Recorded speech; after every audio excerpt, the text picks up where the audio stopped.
Let me ask you something, and I want you to answer it without lying to yourself. When she pulled away, when she stopped replying as fast, when she started sending dry messages, did you double down on clarity? Did you try to explain how you felt? Tell her what she meant to you. Show her that you're not like other men, that you're honest, reliable, emotionally available? If you did, I understand why.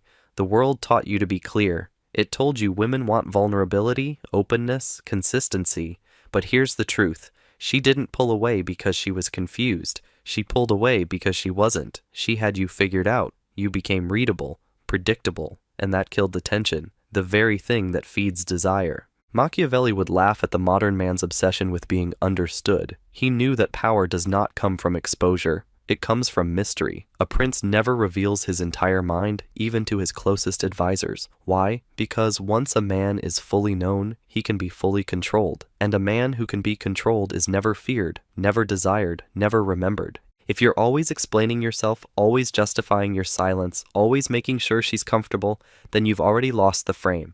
You're not a force, you're a comfort blanket. You're not her fixation, you're her fallback. And she doesn't chase what she understands. She doesn't obsess over what she can predict. She chases questions. She obsesses over riddles. She falls for what she cannot solve. You want to be unforgettable? Then stop being obvious. Stop narrating your emotions like a romantic podcast. Stop thinking clarity is intimacy. It's not. Clarity is a transaction. Mystery is power. If she knows what you're going to say, do, or feel next, she's already moved on in her mind. This video will give you 6 Machiavellian strategies that flip the frame of attraction permanently. You will stop being the man who's read like a diary and become the man who haunts her thoughts like a code she can't break. Infinite attraction doesn't come from charm. It comes from ambiguity, from misdirection, from silence that screams. If you've ever watched her fade while you were being honest, while you were being good, while you were being available, then comment below, "No more clarity." Because today, I'm going to teach you how to become unreadable, and that will make you unforgettable. A man without mystery is a man without leverage. The moment she feels like she knows everything about you, your routines, your motives, your history, your emotions, you cease to be a force of nature and become a solved puzzle. And puzzles that are solved are not displayed, they're discarded. Machiavelli warned rulers never to show their full intentions. The prince who reveals his true plans exposes himself to sabotage, and the same is true in power games with women. You think telling her your truth makes you real? Number it makes you predictable. And predictability is where desire goes to die.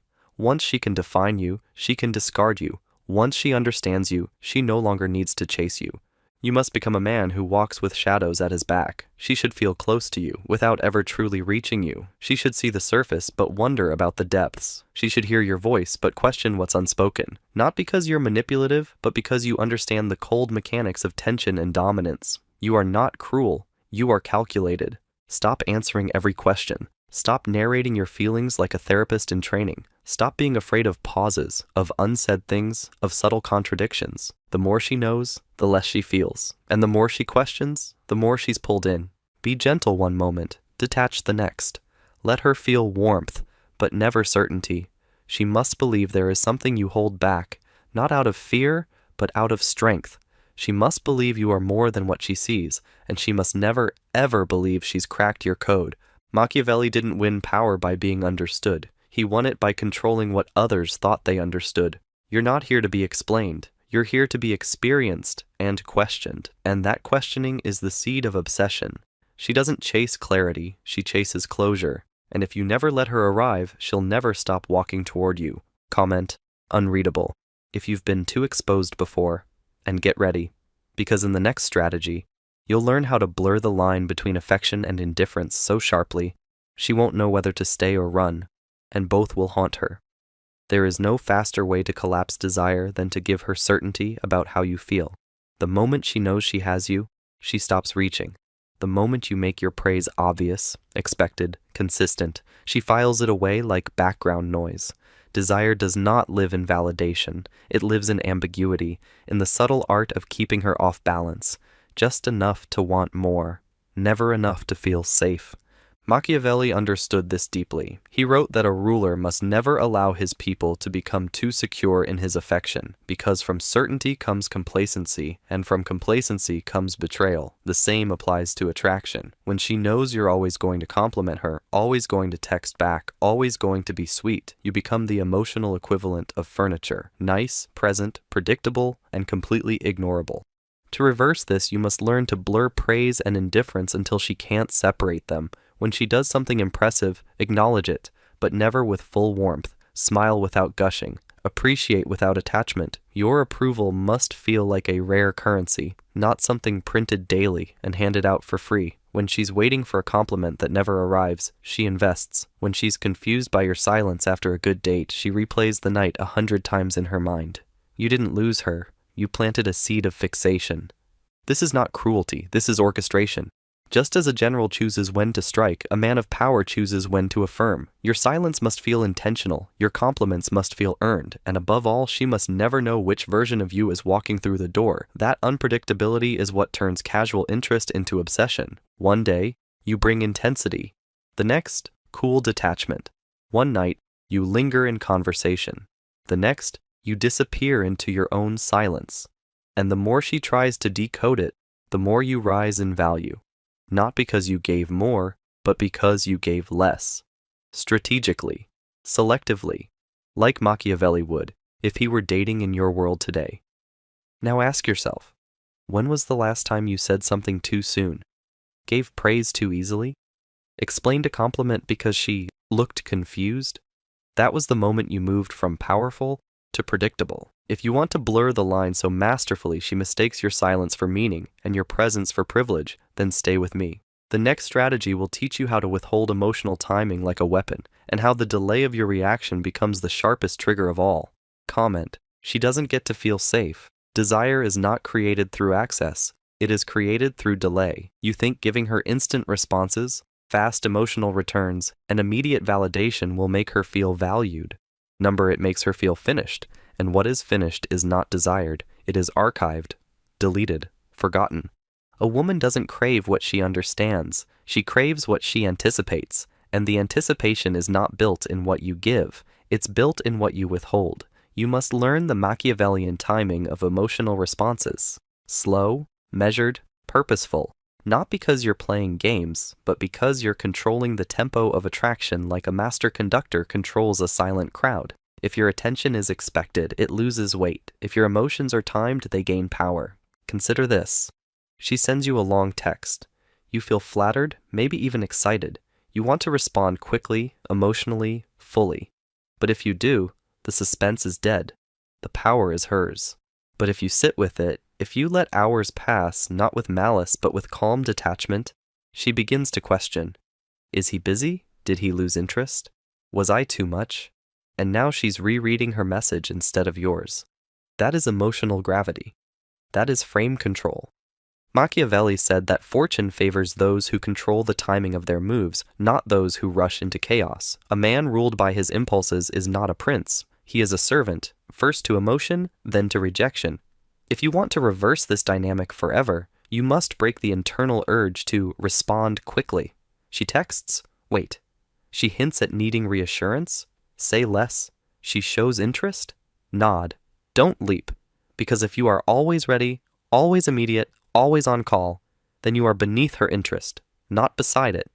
Beneath it. She must learn that your emotional attention does not operate on her schedule.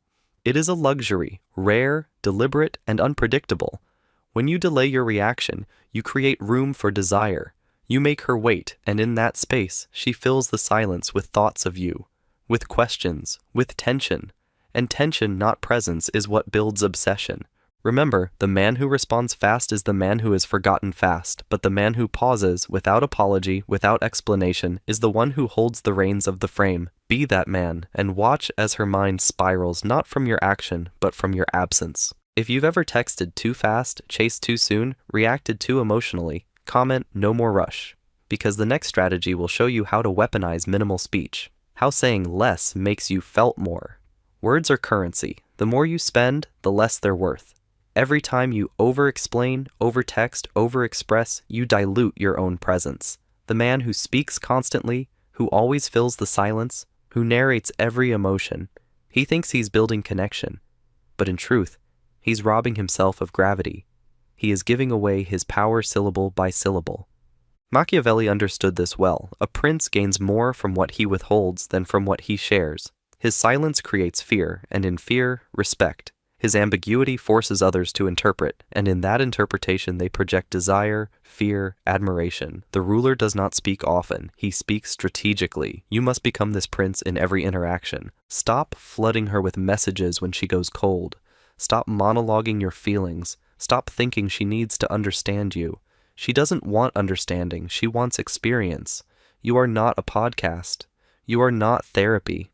You are pressure in the room. You are weight without sound. When you do speak, speak deliberately. Cut away softness. Speak in short truths.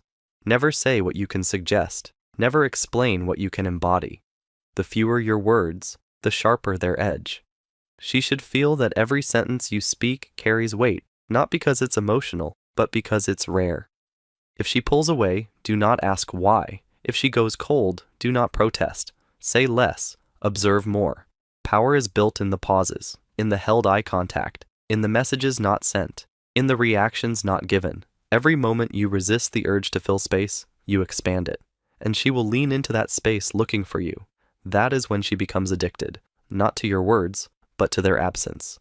You must master the art of being felt without being loud. Your presence should echo in her silence, not because you said too much, but because you left her with not enough. She'll fill the blanks herself, and what she imagines will always be more powerful than what you could have said. Comment, silence speaks for me. Because the man who speaks less is the man she can't stop thinking about, and in the next strategy, you'll learn how to create permanent mystery, not just through what you say, but through what you hide. Every man she's forgotten had one thing in common. She could describe him too well. He was clear, mapped out. His story was linear. His values were displayed like a resume. His schedule was predictable. His goals explained. His dreams overshared. He lived in high definition, and for that very reason, he died quickly in her memory. If she can define you, she can delete you. And Machiavelli would tell you this: conceal your soul the way a fortress conceals its arsenal. Show her the walls. Let her admire the architecture, but never let her see the weapons. Never let her know where the fire comes from. You must create gaps in your identity, not lies, but omissions, questions without answers. Who are your closest friends? What haunts you? What do you want from her? Let her guess, offer fragments, leave blank spaces, because mystery is not a phase of attraction, it is the engine of it. Every time she thinks she has you figured out, you shift, you disappear, you laugh at something she thought was serious, you stay serious about something she thought was light. This dissonance doesn't confuse her, it obsesses her. It keeps you from becoming static, predictable, ordinary. She'll think she's close, and then she'll realize she doesn't even know what city you were born in. She'll feel like she knows your rhythm, and then you'll break it. Not because you're unstable, but because you refuse to be caged by perception. Stop documenting everything. Stop explaining your principles to gain approval. Don't tell her your next trip, your next thought, your next emotional move. When she asks about your past, offer her mystery. When she wants clarity, give her nuance. You must become her favorite enigma, felt deeply, understood partially, chased perpetually. Machiavelli never believed in full transparency. Not in courts, not in politics, not in love. Because once they see all your cards, they know what to discard. But if she's still trying to figure you out, she can't walk away. Not truly. You don't want to be known, you want to be interpreted, and those interpretations will haunt her long after you're gone. Comment, I am the missing piece. Because the moment you become the man she can't explain, you become the man she can't forget. And next, I'll give you the final strategy, how to make your unpredictability a law, not a trick. Most men fear being misunderstood. They rush to clarify, explain, soften their edges, believing that if they don't make themselves known, they'll be rejected. But here is the Machiavellian truth. The moment you try to correct her impression of you, you admit she has power over your image. And the moment she senses that, you're no longer the question. You've become the answer. And answers, once revealed, are discarded. If she misunderstands you, good. If she calls you cold, better. If she says she doesn't know where she stands, perfect. Do not correct her. Do not apologize. Do not give her the satisfaction of decoding you, because the man she questions is the man she revisits in her thoughts. The man who lets her define him is the one she moves on from. Unpredictability must not be accidental. It must become your standard. You must train yourself to be unmoved by her confusion. You must learn to value the unknown parts of yourself more than her comfort. She will test you with silence, with neediness, with curiosity disguised as concern. Why don't you talk more about your feelings? What are we doing? Are you always this distant? Every one of those questions is a rope. She wants to pull you into clarity, into safety, into the emotional graveyard of other men. Don't follow. Don't explain. Smile. Pause. Disappear. Return without commentary. Be warm one day, unreadable the next. Let her write the story. Let her build the meaning. Let her imagination do the labor that would exhaust your words. The Machiavellian man does not flinch under female confusion. He thrives in it. He builds his throne in the center of that ambiguity and reigns from it. Do not apologize for being hard to read. Do not explain your silences. Do not validate her demands for clarity. Your power is in your opacity. She doesn't want the man who hands her a map. She wants the man who makes her draw one and question it at every turn. Comment, she can wonder forever. Because when she's still wondering, she's still yours. Not in body, perhaps, but in thought, in memory, in obsession. And now, shall we close this with the final charge? The last law that makes unreadability not just a strategy, but your identity? If she can summarize you, she can forget you. If she can explain you to her friends, you are already dead in her imagination. A man who is easy to understand may be safe, but he is never remembered. You were not born to be predictable. You were not built to be emotionally transparent. You were not made to be her clarity. You were made to be her riddle, her tension, her question that never resolves. You don't win by chasing. You win by haunting. And the man who haunts is the man who withholds, who speaks with purpose, who lets silence do the seduction. Machiavelli would tell you, power is never loud, never reactive, never explained. Power is withheld, controlled, felt, but never fully seen. Become that man. Comment, unreadable by design, if you're done being the man who made everything easy. Subscribe if you're ready to be the one she never quite figures out. And remember this, she doesn't fall for what she understands. She falls for what she can't let go of. You've just been handed the playbook. Now disappear, just long enough to make her wonder again.